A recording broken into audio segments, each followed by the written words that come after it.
نحمده ونسلم على حبيبه الكريم أما بعد فأعوذ بالله من الشيطان الرجيم بسم الله الرحمن الرحيم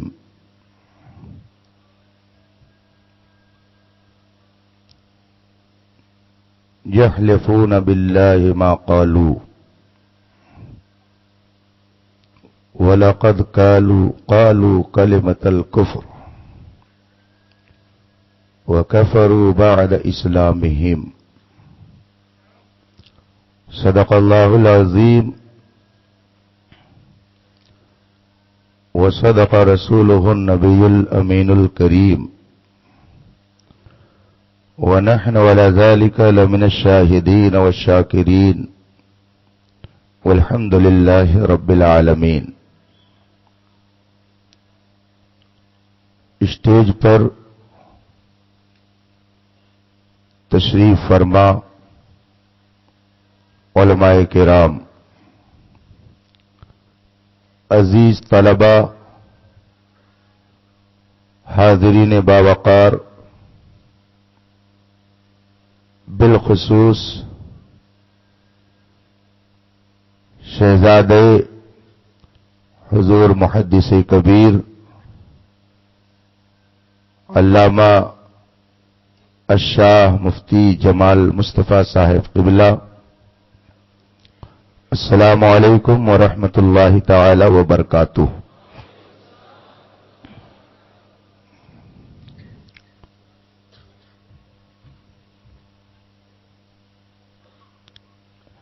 یہ عظیم الشان اجلاس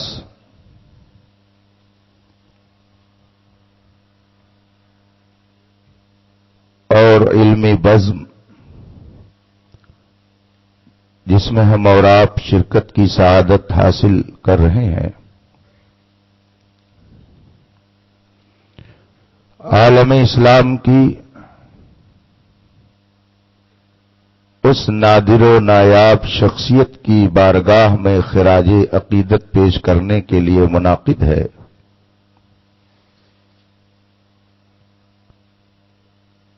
جن کے فضل و کمال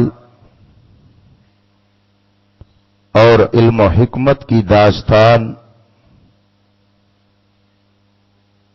آج دنیا میں اس طرح سے سنی اور سنائی جا رہی ہے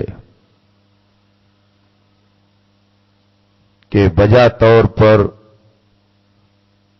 یوں کہا جا سکتا ہے، کان جدھر لگائیے تیری ہی داستان ہے.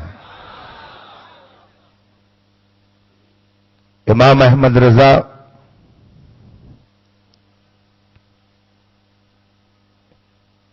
جنہیں رب کائنات نے ملت اسلامیہ کے تحفظ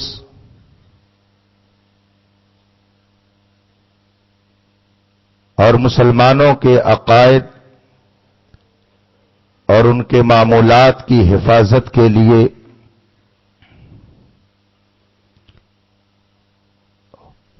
خصوصی علم و حکمت کا خزانہ عطا فرما کر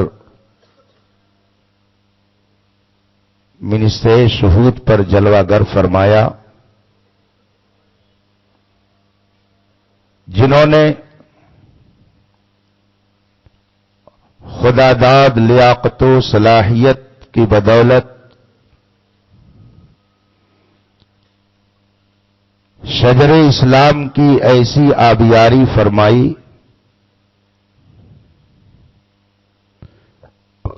گلستان شریعت کو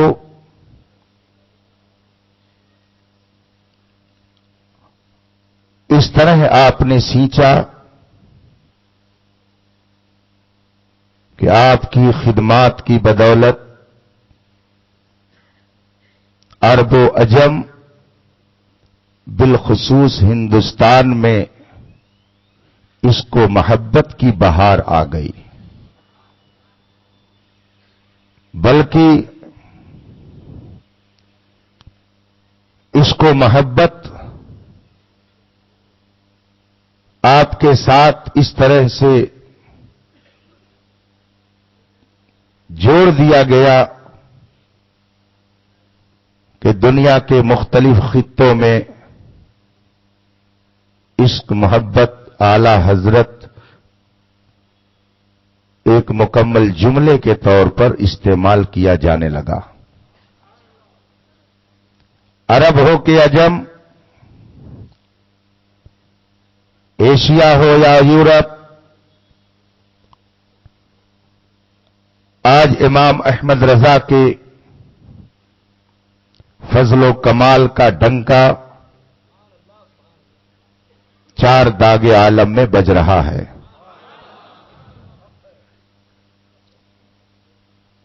بے نشانوں کے نشاں مٹتے نہیں، مٹتے مٹتے نام ہو ہی جائے گا. آج منبر و محراب، خانقاہ اور درسگاہ، بلکہ اب تو ایوان سیاست میں امام احمد رضا اپنے فضل و کمال کی خوشبو بکھیرتے نظر آ رہے ہیں، اور دنیا آپ کی بارگاہ میں خراج عقیدت پیش کرتے ہوئے کہہ رہی ہے، ڈال دی قلب میں عظمت مصطفیٰ سیدی اعلی حضرت پہ لاکھوں سلام. قابل مبارکباد ہیں آپ حضرات کہ علم و ادب کی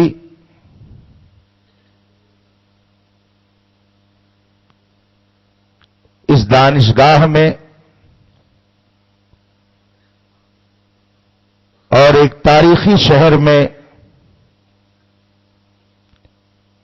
ایک تاریخ ساز شخصیت کے ذکر میں تاریخی پروگرام کرنے کے لیے بیٹھے ہوئے ہیں.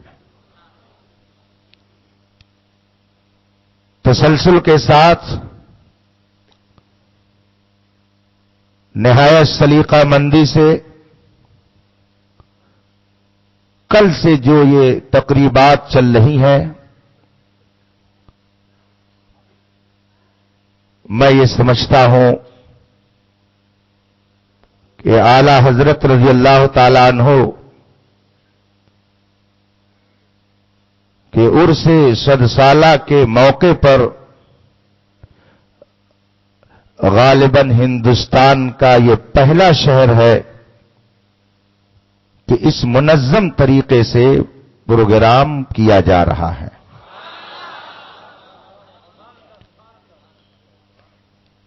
اور ان ساری کوششوں کا سہرا شہباز دکن، یادگار اسلاف، خلیفہ حضور مفتی اعظم ہند علامہ الشاہ مفتی مجیب علی رضوی صاحب قبلہ دامت برکاتہم العالیہ کے سر جاتا ہے. اہل علم یہ کہنے پر مجبور ہے کہ شہباز دکن کے اوپر یہ شعر بالکل صادق آ رہا ہے، میں تو تنہا ہی چلا تھا جانب منزل مگر لوگ یوں آتے گئے اور کارواں بنتا گیا. رب تعالی حضرت کو عمر دراز عطا فرمائے، صحت و عافیت سے رکھے، اور ان کے فیضان سے صرف حیدرآباد کو نہیں بلکہ عالم اسلام کو مالا مال فرمائے. ان کی کوششوں سے نہایت منظم طور پر یہ پروگرام اپنی منزل کی طرف رواں دواں ہے. دن کے اجلاس میں کئی اہم خطاب آپ نے سنا، بالخصوص محب محترم برادر کبیر حضرت علامہ مفتی شمشاد احمد صاحب قبلہ معتمد حضور محدث کبیر کا بیان حسام الحرمین کے حوالے سے آپ نے سماعت کیا ہے۔ ایک خالص علمی موضوع پر مجھے بھی کچھ آپ کے سامنے عرض کرنے کے لیے حکم ملا ہے۔ جیسا کہ آپ نے سنا، میری گفتگو کا عنوان ہے امام احمد رضا اور مسئلہ تکفیر۔ یہ خالص علمی موضوع ہے اور نہایت اہم موضوع ہے۔ اس موضوع کے تمام گوشوں کو سمیٹنے کے لیے ایک طویل وقت درکار اور خالص علوم دینیہ حاصل کرنے والوں کے لیے یہ موضوع ہے۔ میری نگاہ دیکھ رہی ہے محفل میں علوم دینیہ حاصل کرنے والوں کی ایک اچھی خاصی تعداد ہے۔ میری گفتگو کے اولین مخاطب وہی ہیں۔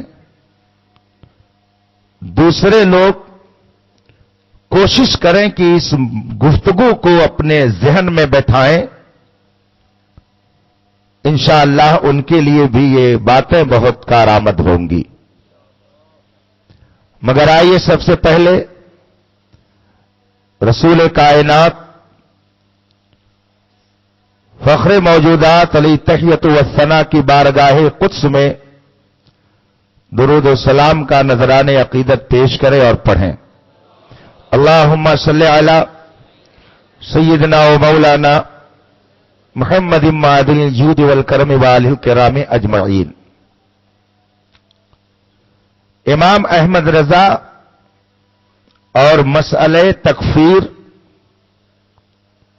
پر تھوڑی دیر میں آپ سے کچھ عرض کرنے کی کوشش کر رہا ہوں۔ ایمان ایک قیمتی سرمایہ ہے، بلکہ یوں کہہ لیجئے دنیا کی سب سے قیمتی نعمت ایمان ہے۔ ایک موقع پر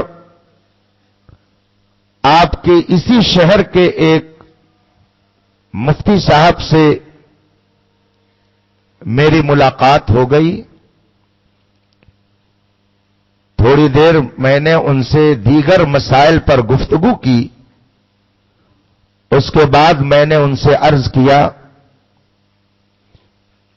علماء دیوبند کی عبارتوں کے تعلق سے آپ کیا فرماتے ہیں؟ اتنا سننا تھا کہ وہ آپے سے باہر ہو گئے، ناراض ہو گئے اور کہنے لگے یہ نارتھ کے علماء، یہ بریلوی، یہ جہاں جاتے ہیں یہی ایک مسئلہ اٹھاتے ہیں، جبکہ دنیا کہاں سے کہاں پہنچ گئی اور یہ لوگ اسی مسئلے میں پڑے ہوئے ہیں۔ میں نے ان سے مسکرا کر عرض کیا، حضرت کچھ بھی ہو، دنیا کہیں سے کہیں چلی جائے، لیکن دنیا کا کوئی سامان قبر میں نہیں جائے گا، بے شک بے شک، مگر ایمان اور کفر کا معاملہ تو ایسا ہے کہ یہ قبر میں بھی جائے گا۔ واہ واہ واہ واہ، بے شک بے شک بے شک۔ تو دنیا کہاں سے کہاں پہنچ گئی ہمیں اس سے مطلب نہیں ہے، ہم کہاں پہنچ رہے ہیں ہمیں اس سے مطلب ہے۔ جی جی جی جی، واہ واہ، کیا بات ہے، کیا بات ہے، سبحان اللہ سبحان اللہ سبحان اللہ۔ اسی کو اعلی حضرت نے اپنے شعر میں عرض کیا ہے، لحد میں واہ واہ، عشق رخ شہ کا داغ سبحان اللہ، لے کے چلے، اندھیری رات سنی تھی چراغ، لے کے چلو۔ سبحان اللہ، تجھے جانا تجھے مانا نہ رکھا غیر سے کام، بے شک، للہ الحمد میں دنیا سے مسلمان گئے۔ سبحان اللہ، سبحان اللہ، میں نے ان سے عرض کیا نمرود کہاں چلا گیا، شداد کہاں چلا گیا، فرعون کہاں چلا گیا، ابو جہل کہاں چلا گیا، عتبہ اور شیبہ کہاں چلے گئے؟ دنیا بہت آگے بڑھ گئی ہے، ٹاٹا برلا کہاں چلا گیا، ہندوستان کے امیر کبیر اور وزیر کہاں چلے گئے؟ سب اسی مٹی میں مل گئے، مگر میرے خواجہ کل بھی زندہ تھے، آج بھی زندہ ہیں۔ میرے صابر پاک کل بھی زندہ تھے، آج بھی زندہ ہیں۔ محبوب الہی کل بھی مر گئے خلائق تھے، آج بھی مر گئے خلائق۔ سبحان اللہ، سبحان اللہ، جب ان کے گدا بھر دیتے واہ ہیں واہ واہ واہ، سبحان شاہان اللہ، زمانہ کی جھولی، واہ، محتاج کا جب یہ عالم ہے مختار سبحان عالم اللہ، کیا ہو؟ سبحان اللہ، سبحان اللہ، یاد رکھیے سبحان اللہ، سبحان اللہ، دنیا کہیں سے کہیں چلی جائے، خلیفہ اعلی حضرت مبلغ اسلام علامہ عبدالعلیم میٹھی رحمت اللہ تعالی علیہ، جن کے دامن کرم میں تقریباً 70,000 غیر مسلموں نے اسلام کی دولت حاصل کر کے سبحان اللہ، وابستگی سبحان اختیار اللہ، فرمائی۔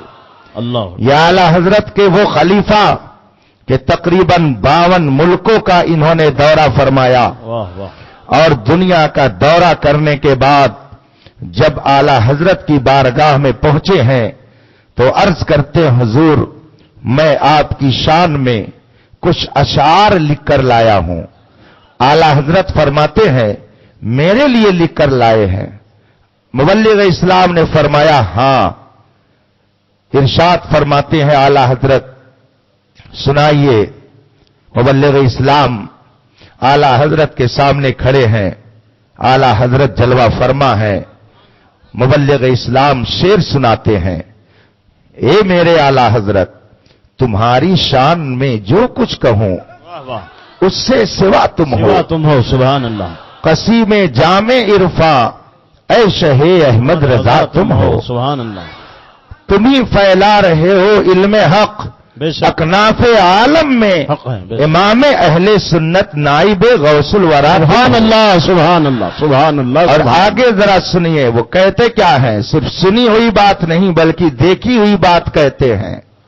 عرب میں جا کے ان آنکھوں نے دیکھا جس کی عظمت کو، واہ واہ واہ واہ، عرب میں جا کے ان آنکھوں نے دیکھا جس کی عظمت کو، عجم کے واسطے لا رہے وہ قبلہ نما تم ہو، واہ واہ واہ واہ، سبحان علی میں خستہ جاں ادنا گدا ہے آستانے کا، کرم فرمانے والے حال پر اس کے شاہ تم ہو۔ اللہ، ہاں ہاں ہاں، اعلی حضرت کی بارگاہ میں یہ اشعار کون پیش کر رہا ہے؟ جو اپنے وقت کا سب سے بڑا دانشور مانا جاتا واہ ہے، واہ واہ، جو صفِ علماء میں نمایاں مقام رکھتا ہے، عرب و عجم میں جس نے اپنے علم کا سکہ چلایا ہے، سبحان اللہ، بڑے بڑے دانشوروں کو جس نے اسلام کی تبلیغ سے ایسا متاثر کیا ہے کہ انہیں کلمہ طیبہ کی دولت نصیب ہو گئی ہے، سبحان اللہ، وہ یہ کہہ رہا ہے کہ تم ہی پھیلا رہے ہو علم حق اکناف عالم میں، امام اہل سنت نائب غوث الورا تم ہو۔ حق ہے، بے شک، آج ہم اسی نائب غوث الورا کہ علم کے پنگھٹ سے پانی پینے کے لیے یہاں پر واہ بیٹھے واہ ہوئے واہ، ہیں، بے شک، بے شک، بے شک، جسے چاہا اپنا بنا لیا، جسے چاہا در پہ بلا لیا، سبحان اللہ، یہ بڑے کرم کے فیصلے، یہ بڑے نصیب کی بات ہے۔ سبحان اللہ، سبحان میں نے یہ گفتگو اس لیے آپ کے سامنے کر دی تاکہ آپ سمجھ سکیں کہ ایمان کی اہمیت کیا ہے۔ ایمان دنیا کی سب سے بڑی دولت ہے، اور اسی دولت کے چھن جانے کا نام کفر ہے، اکبر، اللہ اکبر، اسی نعمت کے چھننے کا نام کفر ہے، کفر ہے۔ سب سے بڑی نعمت ایمان ہے، اور ایمان کے چھن جانے کا نام کفر ہے، کفر ہے۔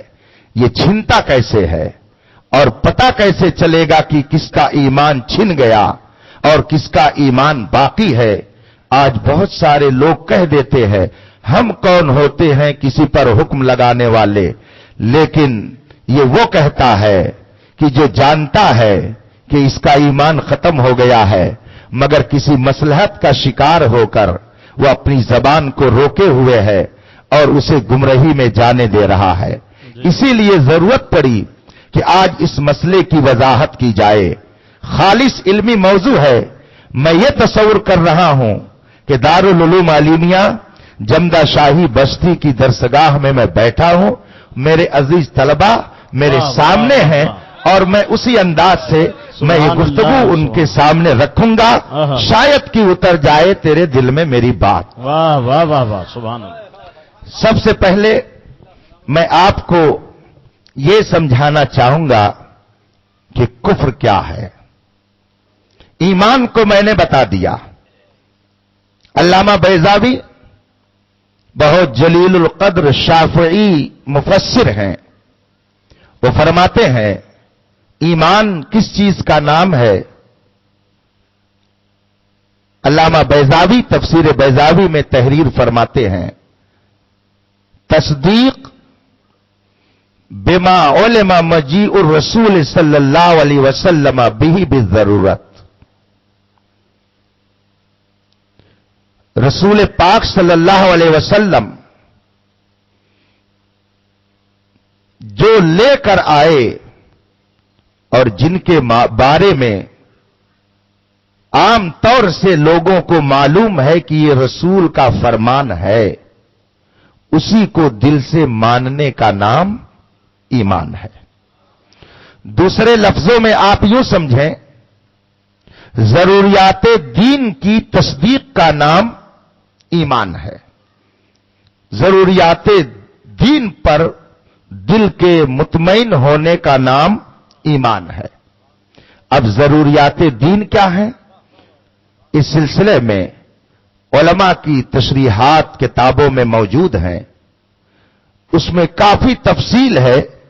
مختصر آپ یہ سمجھیں کہ جن چیزوں کے بارے میں عوام اور خواص، علماء اور علماء کی صحبت میں رہنے والے عوام یہ جانتے ہوں کہ یہ رسول پاک نے فرمایا ہے، یہ رسول پاک کے دین میں ہے، انہی چیزوں کو ضروریات دین کہا جاتا ہے. مثلا علماء اور عوام سب یہ جانتے ہیں کہ فجر میں 4 رکعت پڑھی جاتی ہے اور اس میں سے 2 فرض ہے. ظہر میں 4 فرض ہے، عصر میں 4 فرض ہے، مغرب میں 3 فرض ہے. یہ ضروریات دین ہے. اس کو عوام اور خواص سب سمجھتے ہیں. اسی طریقے سے سب یہ جانتے ہیں کہ ہمارے آقا و مولا صلی اللہ علیہ وسلم کے بعد اب قیامت تک کوئی نبی نہیں آ سکتا ہے. یہ بات ضروریات دین سے ہے. اسی طرح کی بہت ساری باتیں ہیں جن کو عوام و خواص سب جانتے ہیں کہ رسول پاک نے اس کے کرنے کا یا اس کے ماننے کا ہمیں حکم دیا ہے. انہی چیزوں کے مجموعے کا نام ضروریات دین ہے. اور ان میں سے کسی بھی ایک چیز کا انکار کرنا یہی کفر ہے. مثلا کوئی شخص کہہ دے کہ میں نماز کو فرض نہیں مانتا، میں یہ نہیں مانتا کہ نماز 5 وقت فرض ہے، تو اس نے ضروریات دین میں سے ایک اہم دینی ضروری چیز کا انکار کر دیا. اب اس نے کفر کیا، اور جب کفر کیا تو ایسی صورت میں اس کے اوپر حکم لگے گا کہ یہ کافر ہو گیا.